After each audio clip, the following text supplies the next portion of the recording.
The move to Ellsworth was a silent affair, shrouded in the quiet unease of a family uprooted. My parents, always ones for seeing the silver lining, spoke of new beginnings and brighter days as we navigated our way through the small town to our new home. Dad, with his weary smile, drove the van while Mom sat beside him, her eyes scanning the scenery with a blend of curiosity and mild apprehension. My younger sister Lily clung to her sketchpad like a lifeline, her way of coping with the change. And then there was me, Alex, the reluctant teenage son, stuck in the back seat with only my thoughts and the passing trees for company. Our new home stood modestly on Maple Street, its white paint peeling slightly, the garden overgrown, but with a charm that spoke of potential and whispered promises of home. The inside was a maze of boxes and furniture, a puzzle that Mom declared we would solve together, her enthusiasm undiminished by the task at hand. Dad's laughter, a rare sound these days, filled the rooms as he chased Lily around, her giggles bouncing off the walls, momentarily dispelling the shadows that seemed to linger just out of sight. The neighborhood was quiet, the kind of quiet that speaks of closely guarded secrets and lives lived in the comforting embrace of routine. Our neighbors were polite, offering welcoming smiles and dishes of homemade delicacies, yet always stopping short of an invitation in. All except for Mr. Harrow, the elderly gentleman next door, whose greenhouse, vibrant and lush, stood in stark contrast to the barrenness of winter. His eyes, when they met mine, held a depth of sorrow and knowledge that sent shivers down my spine. As the months wore on, the oddity of Mr. Harrow's greenhouse became a focal point of my curiosity. Even in the deepest snow, it glowed with life, an emerald beacon in the white expanse. My parents dismissed it as the eccentricities of a man passionate about his gardening, urging me to focus on settling in and making friends. Yet the whispers of the town hinted at something more, tales spoken in hushed tones about the greenhouse and its keeper. Our family dinners, once a battleground of differing opinions and teenage defiance, transformed into quiet affairs, the weight of our new life pressing down on us. Dad's job at the local bank consumed him, leaving him tired and distant. Mom threw herself into renovating the house, each stroke of paint a testament to her determination to carve out a place for us in this town. Lily found solace in her art, her drawings growing more intricate, often featuring the mysterious greenhouse that dominated our view. One night, driven by a restlessness I couldn't name, I found myself outside Mr. Harrow's property, the greenhouse bathed in an ethereal light. My heart pounded in my chest, a mix of fear and excitement urging me forward. The door was unlocked, an invitation or an oversight I couldn't tell. As I stepped inside, the air thick with the scent of soil and growth, I couldn't shake the feeling that I was crossing a threshold into a world that was not meant for the living.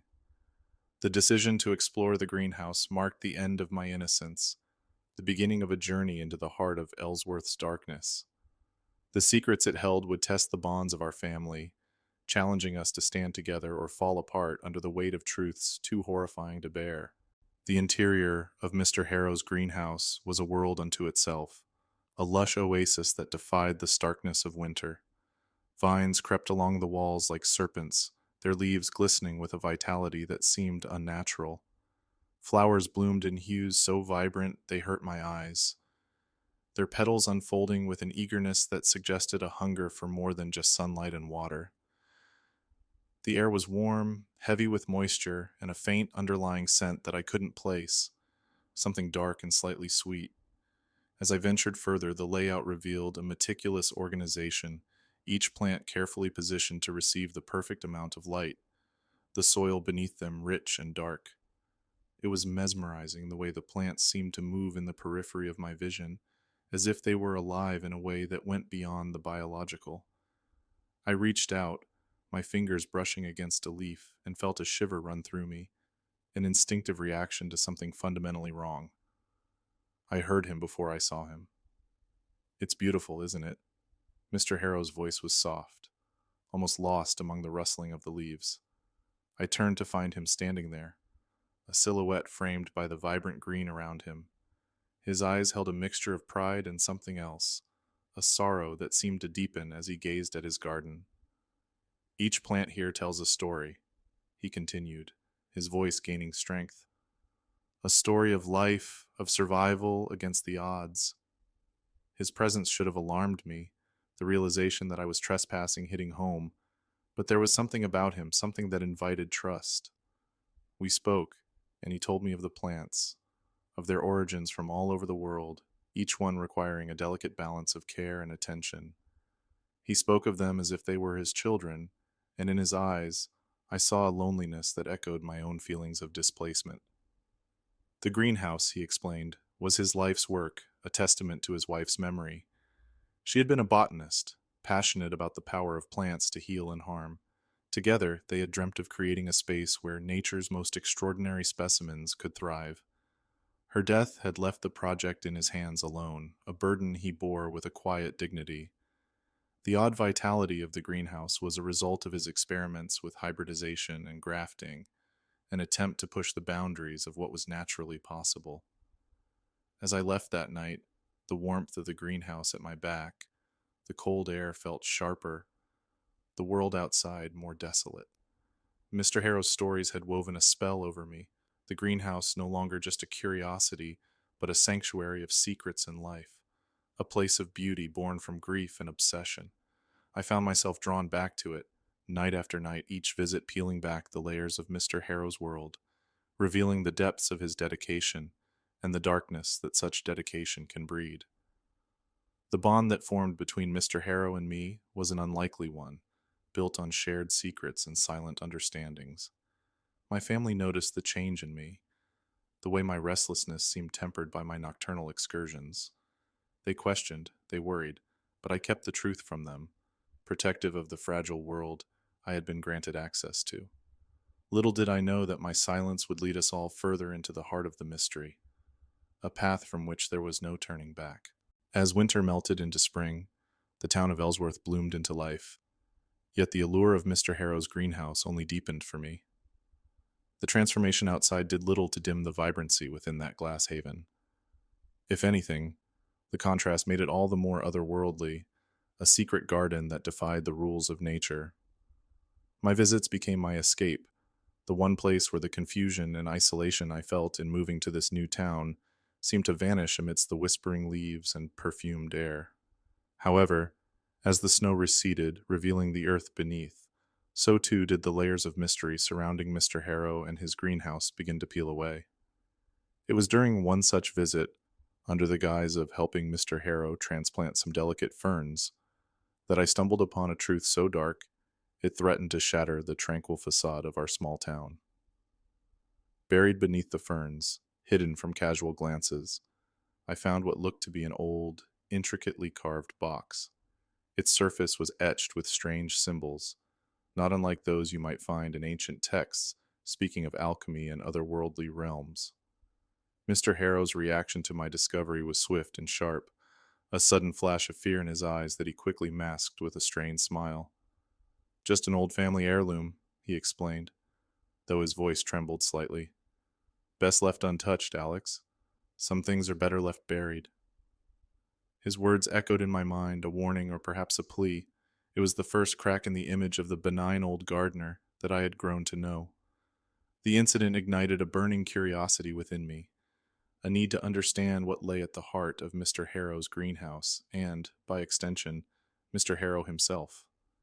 My inquiries around town were met with evasive answers and hastily changed subjects, as if the entire town was in on a secret that I was not privy to. The tension at home escalated as well. My parents grew increasingly concerned with my preoccupation with the greenhouse and my now undeniable friendship with Mr. Harrow. They warned me of getting too close, afraid of what the isolation and the whispers in town were doing to me. Lily, ever the observant one, began to draw pictures that seemed to capture the essence of the greenhouse's mystery, her drawings filled with shadows and hints of hidden dangers. Driven by a mix of defiance and determination, I confronted Mr. Harrow about the box and the secrets it implied. That night, under the cover of darkness that seemed too thick, too intent on hiding us from the rest of the world, he told me the truth. The greenhouse, he revealed, was not just a monument to his late wife's memory, but a vessel for something far more ancient and powerful, The plants were not merely botanical wonders, but guardians of a gateway, a breach between our world and something other, something that fed on life to sustain the unnatural bloom within the greenhouse. The revelation shattered my perception of the idyllic sanctuary I had come to cherish. The beauty of the greenhouse was a facade, masking a horror that drew its vitality from the very essence of life. I realized then that my fascination had blinded me to the signs that were always there: the unnatural vigor of the plants, the odd sweet scent underlying the air, and the fervor in Mr. Harrow's eyes whenever he spoke of his life's work.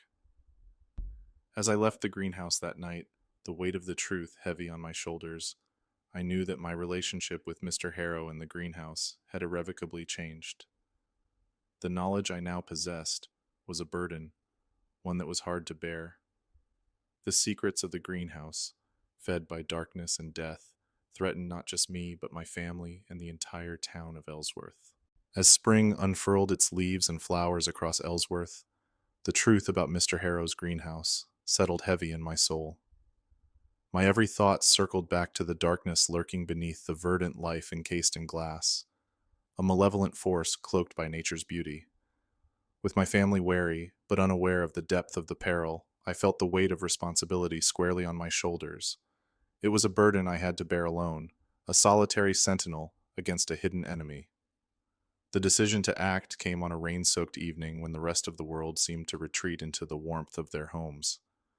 Armed with a resolve as chilling as the storm outside, I prepared for what I knew must be done.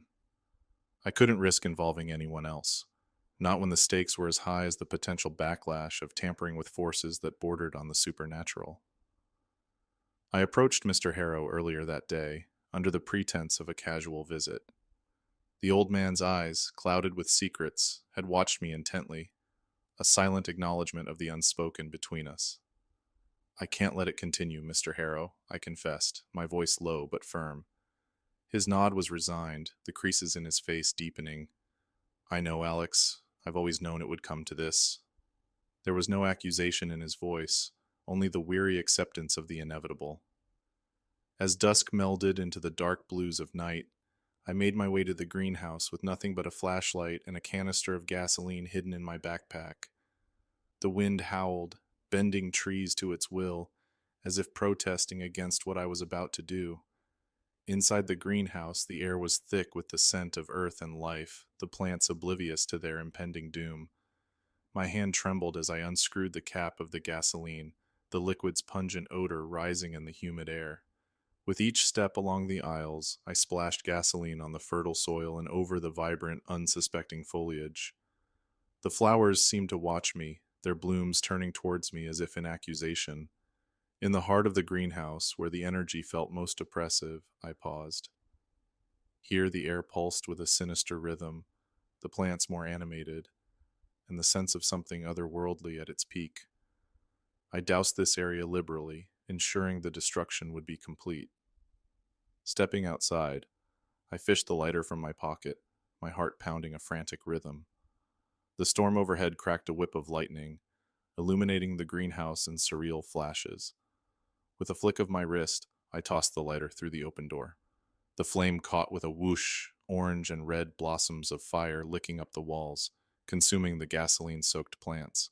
I watched, heart in my throat, as the fire engulfed the greenhouse. The glass panels shattered from the heat, the sounds of destruction a harsh symphony against the storm's rumbling. There was a beauty to it, a terrible beauty, as if the flames were purifying the land of its dark blight. As the fire died down, leaving smoldering ruins in its wake, I felt a profound emptiness.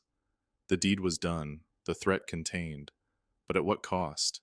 The memory of vibrant life turned to ash would haunt me, a reminder of the fragile line between safeguarding and destruction.